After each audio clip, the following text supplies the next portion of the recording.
option if I can only get one lapel. So we did one if we have two. So let's go over one option if I can only get one lapel. Okay, so first of all, this is just to explain something that I explained a couple of times. Is I don't ever want to be in a position where I'm just kind of like draped over my partner like this, because he becomes my floor. And generally speaking in jiu-jitsu, like that's bad. Like if your partner is your floor, because as he moves, I'm forced to have to move, and he is my base. And I don't want to be in a position where your partner is your base. Okay, so even if I'm just on the back like this and my knees are pinched, I'm still not on top of him. Okay, so my knees are pinched on his hips, but he's still free to move, but I am my own base. So even if, go ahead and move away. So this doesn't affect me like at all. I can be here and pinch my knees, but he's still free to move also. And this is different than if he's in turtle and I'm like this and he either like just roll over the shoulder, for instance. So then that just took me out of the position that I wanted to be in, because he's my floor. Does that make sense? So you don't want to be in a position where your partner has the ability to take away your base. So let's go over this option. So with the first one, we had both collars like this. This option, maybe one of my hands is locked out, and so I can only get one grip.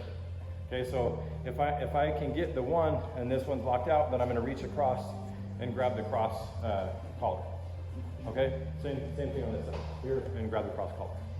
Okay, so if we're on this side, like let's say this hand is across, and I'm trying to get so I can pull him this way, but he locks his hand out, so I can't get here anymore. So I'm going to open this, not open. I'm going to reach over, grab the cross collar.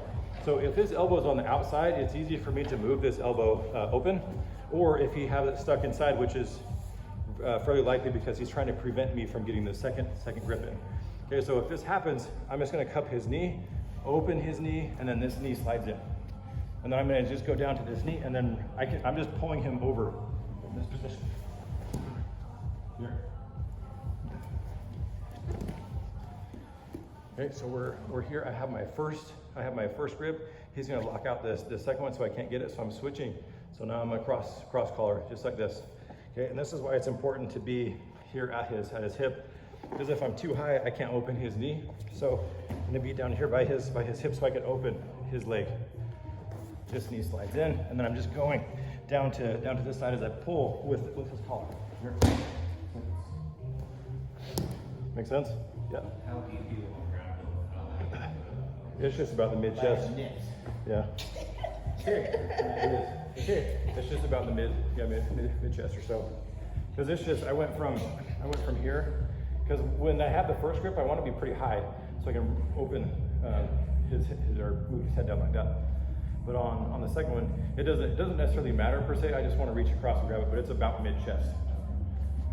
Make sense? You guys need to see it again, or I didn't see the part where you opened up his leg.